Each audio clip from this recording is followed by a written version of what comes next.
If you guys remember the Iron Kong review where I showed off how inside the arm socket like that, this pin that holds the arm on to the motorized function was completely snapped off. And so we're performing surgery today, and all the newly built kits are watching. I didn't mean to do this on purpose. It makes it look like they're all staring at their fallen comrade, but no, I just pushed them out of the way to make room here because the Iron Kong is a chunky boy.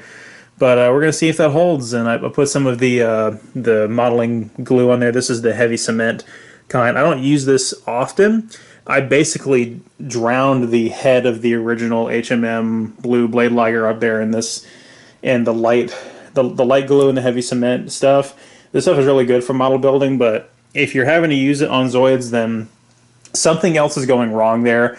So I would advise to use it sparingly. Don't use it as a problem-solving tool, but anyway, let's get into today's review, shall we? Anyway, so today we are back with a sort of double review of two of the wind-up Zoids Wild and Zoids Wild Zero kits. So this is the same exact kit, the Wild version and the Wild Zero version side by side. And to kind of show you guys the differences, I haven't done this before with any of the kits that exist simultaneously within Zoids Wild and Zoids Wild Zero. And again, with all of these, it seems to be the case that the Zoids Wild Zero version has significant improvements over the original. But that's subjective after all. So we'll go ahead and take a closer look at these guys and kind of see what you guys think. So here we have the Zoids Wild Kuwaga and the Zoids Wild Zero Kuwaganos. And the Kuwaga over here was the very first and only Zoid that Michelle has actually built. She didn't grow up with Zoids like I did, which I'm honestly very surprised considering all the other things we share in common, but it's one of those things where like she knows it's such a deep rabbit hole that she's not even really going to try to get into it, which is perfectly fine. I have no expectations as far as that goes, but I said, hey, I bought these little beetles. They were super cheap. They're super simple. They're really cute. Sit down and build one with me and see what you think. And I had no idea what we were in for because I hadn't built any of these small wind-up Zoids Wild kits, but if you guys are kind of wanting to know what to expect when these kits come to the US, then this is going to be a good example of what to expect there because this kit, especially the Kuwaga right here, will be coming out in English under the Hasbro brand very soon, probably by December. We'll probably get the Zoids Wild Zero kits probably a year or two from now, I would imagine, in English, assuming that Zoids Wild does okay in English, which I honestly do not expect it to do very well at all, but we'll get into that. So the Kuwaga has been out since 2018 in Japan, when the Zoids Wild line first came out over there, and the Kuwaganos last year, 2019, is when it came out. I think these guys are pretty cool, so I'm typically not a big fan of insect-type Zoids, but I like these guys quite a bit, and there's quite a few different insect-type Zoids within the Zoids Wild line, and I think that kind of is to illustrate that we're dealing with some smaller animals that maybe have some more diverse offensive options, and we're really going with that sort of prehistoric animal vibe of, giant insects, and just pretty much anything that exists out there in the wild could potentially be a Zoid with potentially awesome offensive capabilities that you'd have to consider.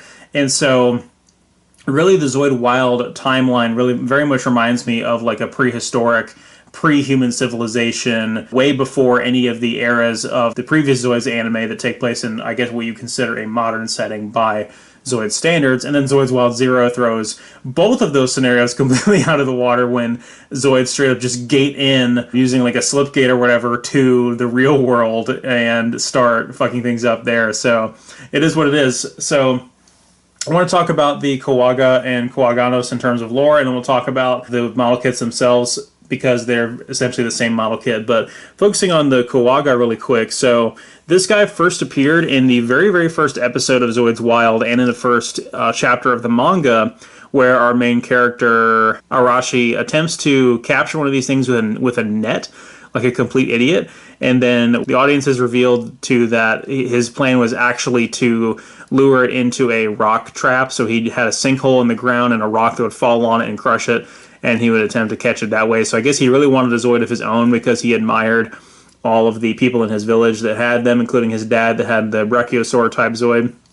So the English version of the Zoid's name is something like Pincer or something stupid like that, whereas the name Kuwaga is really just a Japanese word that means beetle, And you see that pretty common in a lot of anime stuff. There's some Yu-Gi-Oh cards that are named Kuwaga and stuff like that. So it's pretty very, very common name. So, and then in addition to appearing in the first episode, this Zoid features very prominently and very common throughout Zoids Wild, and is used by one of the antagonist characters whose name escapes me, but it remains sort of like a very small, very not terribly threatening cannon fodder type Zoid that is capable of flying due to its wings, and does pose, I guess, a somewhat of a threat to smaller Zoids, but couldn't really put up much of a threat against something like the Wild Liger or Fang Tiger, so not really too much to worry about there. And that's really about it as far as the Zoids Wild storyline with the Kuwaga. So, like I said, it is heavily featured in that first episode, and then one of the antagonists does use it as his primary Zoid, and that's where most of its screen time comes from, but that antagonist is a relatively minor character, so not a whole lot really to say there. It's, you know, mostly considered a bad guy Zoid by the standards of that series. Whereas the Kuwaganos over here is featured in Zoids Wild Zero as the primary Air Force Zoid for the good guy faction, which, again, the name escapes me because I need to actually watch all of Zoids Wild Zero. This Zoid features some additional wing parts back here that act as sort of thrusters, these translucent plastic pieces. Really giving this guy a very scary and intimidating look, not to mention the sound of the wind-up motor there kind of reminds me a lot of real noises that real beetles make if you listen. So, pretty cool. Very fitting for a wind-up model kit there to actually sound like the animal is based off of, even if that's not intentional. But yeah, these wings back here act as thrusters, so this thing flies basically around like a jet. Not nearly as fast as something like the Reynos or the Storm Sorter or the Redler, but it definitely has that Air Force capability. So we see just squadrons of these things flying around in Zoids Wild Zero in significant heavy numbers, and are used primarily in a lot of different battles. So very, very common infantry Zoid that we see quite a bit in Zoids Wild Zero.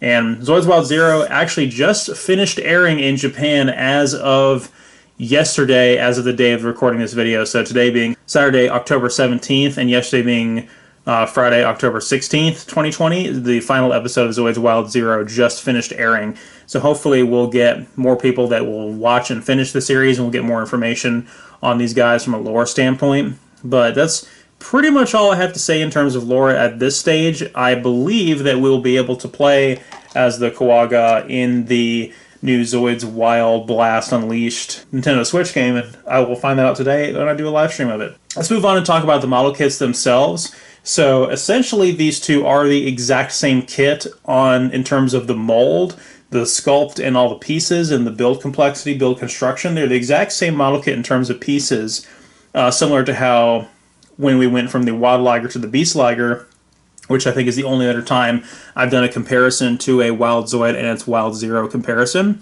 because a lot of the Zoids that I missed out on in Wild, when they were reintroduced in Wild Zero, they just looked so much cooler, and the changes made to this Zoid are much more minor compared to something like the Triceratogos to the Styrazor, or the Cannon Toys to the Bazootle, which are huge, significant changes, or even like the Death Rex to the Omega Rex. Very significant changes were made to those Zoids. Not a whole lot here in terms of the Kuwaganos from the Kuwaga, but we'll talk about some of the basic features really quick. So when the wind-up portion for the motor itself is down here, so we'll go ahead and wind it up a little bit and watch this guy go. We'll hold it by the pallet and let it unwind. So both the front and back sets of legs move from side to side, and the let's wind it up a lot more.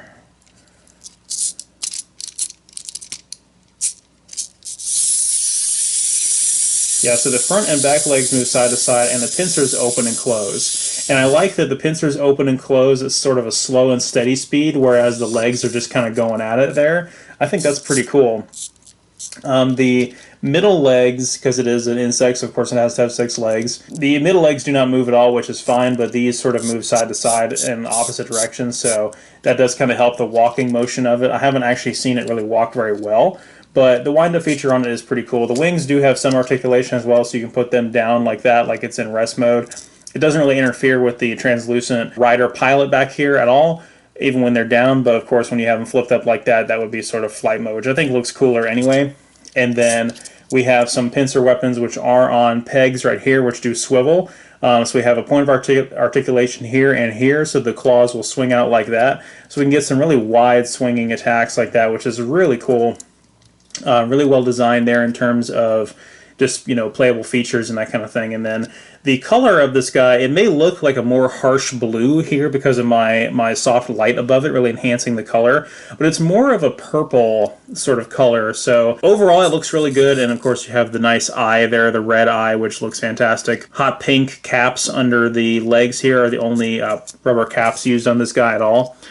And so the differences over here with the Kuwaganos is they have replaced these claws right here from the standard version with these much larger translucent orange mandibles, which look so much more fierce. And I actually managed, because there is a peg on the outside of the new translucent mandibles, I was able to put the old ones on the back like that, which is not required, not included in the instructions, but it comes with both sets of claws, so you can have it look essentially just like an orange Kuwaga, or you can do it upgraded like that. I figured just put all the weapons on, just make it look as cool and ridiculous as possible. So same range of articulation there, actually sticks out really far in front of the front mandibles. So these claw things are really, really cool. They make the Zoid look a lot cooler. And then the addition of these wings back here as well, these translucent bug wings, which again, if you guys have any familiarity with real insects, sometimes they do have translucent wings, and they're just translucent because they're very thin membranes that are meant to flap with ease, and you know, there's sort of a hard shell under that, so it almost has an unintended sort of real insect look to it. Of course, when you see it in the anime in Zoids Wild Zero, it's flying in the air literally like a jet. These wings flop out and they just act as thrusters, which is really kind of silly. But even so, the Kuwaganos in Zoids Wild Zero is still pretty cool. But yeah, basically the exact same kit, but they've changed the weapons up, added a new piece right here, and then changed the color scheme to this orange. And again, this orange looks super washed out in this lighting, but I promise it's I mean, it is pretty bright orange. It's, if I were to compare it to like the red Hasbro Blade Liger, which I've always complained about how the color looks washed out in that thing in certain lighting, that would look like a dark red compared to this orange, because this orange is so bright. But it matches with the gray pretty well, it matches with the translucent really well, and the two different colors sort of juxtaposition pretty well with each other. We'll really quick show off the box art as well. I love the Japanese box art for these things. These boxes are just so small and cute, and I love it. And they're sturdy and they're well built, and you know, for such a cheap little thing, they have all this information on there, and it's just so cool. And you have this full cover box art like the old Takara Tomy Zoids did, whereas the Hasbro versions just felt so cluttered with branding and needless information. I love the design of the Japanese boxes. They really do pop out at you. And without any additional context of what's going on in the story, you can really infer the tone of the setting just by looking at the box art with both of these respectfully. So I think it's really cool. So there was a time, especially earlier this year, where I was really celebrating these small, cheap wind-up Zoids from the Wild and Wild Zero line. And if you guys had an opportunity to get those, like the little Raptors or the Scorpion one or these, definitely pick them up, because back then they were super cheap and they were plentiful. They weren't getting bought out. I could not recommend enough buying those up if you can get a bulk order to avoid paying a ton in shipping. That's what I did. I got these guys and the Bazoodle and some other stuff. And you know, the Zoids Wild and Wild Zero kits were cheap. Of course, now we're getting closer to the end of 2020, and everything collectibles has gotten expensive. These guys are at the end of their circulation in terms of their print run, their production. So they're a little bit harder to find now, especially considering that, again, the anime has ended. They've been in production for a while. The import restrictions and the enhanced shipping charges due to DHL and FedEx and things like that, shipping internationally due to COVID, things are just harder to find now, and all collectibles across the board have increased in prices. Something has really happened there, and I wish I knew what it was, because a lot of my video games have gone up in price too, out of complete nowhere. But that being said, even though my position at the time of this video is making a sort of change to where earlier in the year I said, go ahead and snatch these guys up while you can because they're plentiful and they're cheap, blah, blah, blah. Now my position has sort of changed to where They're a lot harder to find. They're probably not worth the price. That being said, this one will be coming to the US under the Hasbro brand pretty soon. It's only going to be like $7.99 too, so I would highly recommend picking that up after the licensing changed over. It'll be the exact same kit with the exception of it will have, instead of a translucent pilot, it will have the actual painted, sculpted pilot for the character from the anime. So that about does it for this, so I will see you guys next time. Please check out the live stream of the Zoids Wild Blast game for the Switch. That should be uploaded way before this video goes up, so I'll see you guys next time.